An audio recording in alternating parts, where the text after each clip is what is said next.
afternoon, everyone. Welcome to this AstraZeneca satellite. I'm sorry to be the bad guy that interrupt with the first course, but in order to make it on time, I think we have to start according to the schedule. You see here the agenda. The topic is new and upcoming data regarding ticagrelor in acute coronary syndrome and in PCI. And what we are going to do, we are going to start with interactive case with some questions, and you all have this toy that we would like to ask you during the presentation of the case to use this toy in order to answer some questions. We'll record the answers, you'll all see the results. Following that interactive case, we'll have the main lecture by Professor Gabriel Steg that is well known to, I think, most of us, definitely an opinion leader in many aspects of cardiology and very active, took very active part in many of the landmarks trial in cardiology, specifically also in those related to ticagrelor. Following the main lecture, we're going to have a panel discussion, and we're going to discuss some of the data related to the presentation and to the questions that we were going to ask related to this first case. So with this introduction, I would like to start with the case. We are talking about a 55-year-old diabetic physician that had 1 hour of chest pain, which was his first presentation of coronary artery disease. The ECG at home by the EMT showed inferior ST elevation, as can be seen here, and it's not difficult to recognize what does he have. And now the immediate treatment at home is according to the routine in Israel. I'm not sure that that's the routine in France, for example, but he got IV heparin and aspirin by the EMTs. And the expected time for catheterization, it's 45 minutes, it's 11 p.m. at night. And we come to the first question. The first question is additional antiplatelet therapy at home by the EMTs. What we should do. Should we give none? Should it be clopidogrel, prasugrel, or ticagrelor? And that's the time that everyone can use this toy in order to vote.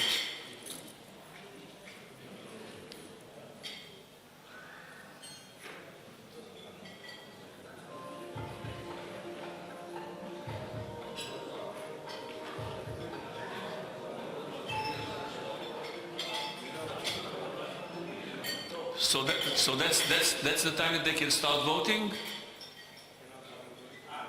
Okay, so you have the clock.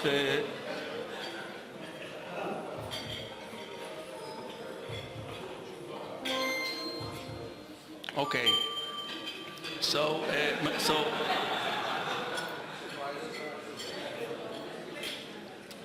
a majority for. And we know how many votes, how many voted? Never mind, a majority for ticagrelor and the same for non-clopidogrel and prasugrel. Okay, so that's at home. That's at home. We move now. Now, the patient arrived to the CCU 15 minutes later. He is still symptomatic with ST elevation. Now the expected time for catheterization is 30 minutes. And the question is now at the hospital. The question is, assuming he did not, assuming he did not get traditional antiplatelet therapy at home, what would be your preference for antiplatelet therapy? And 1 is GP2B3A antagonist, 2 is clopidogrel, 3 is prasugrel, 4 is ticagrelor, and 5 is none. Okay.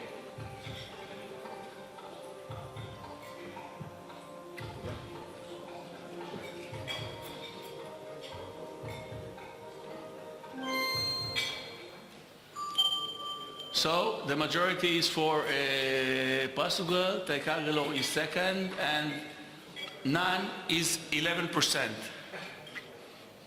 So we continue with the case. This is the result of his catheterization. We can see that he has triple vessel disease, total occlusion of the right coronary artery. And he underwent successful recanalization of the right coronary artery with 2 drug-eluting stents, as you can see here.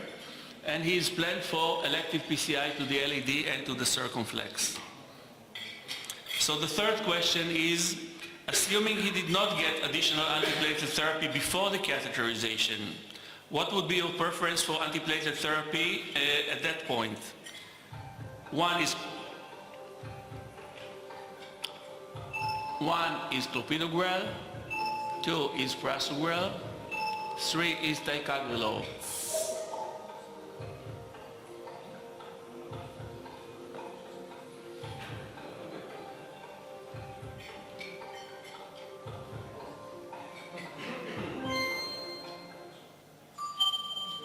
So once again, prasugrel is leading. So up till now, at home, ticagrelor was leading.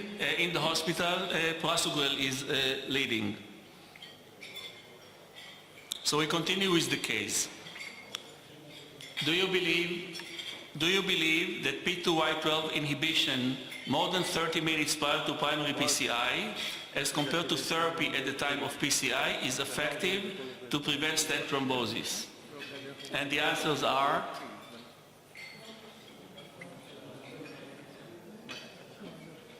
one is no, 2 is yes with ticagrelor, 3 is yes with prasugrel, and 4 is yes with either ticagrelor or prasugrel.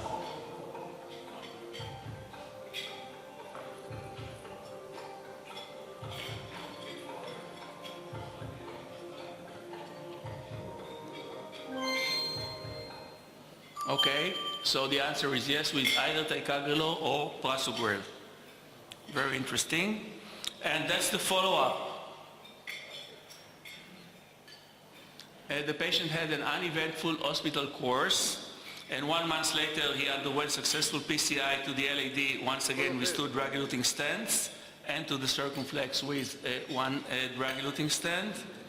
And assuming that the patient is stable at 1-year follow-up with no ischemic or no bleeding complication, do you believe that continuation of DAPT is justified?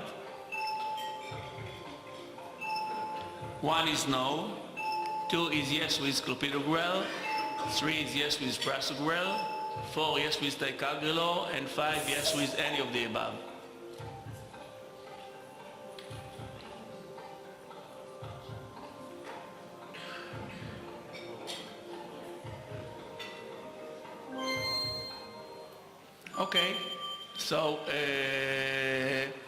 Okay, so that's the data here. Clopidogrel has the majority of the vote, and yes, sorry, none has the majority of the vote. Sorry, and 50% will not give, and the rest of the people would give any of the above.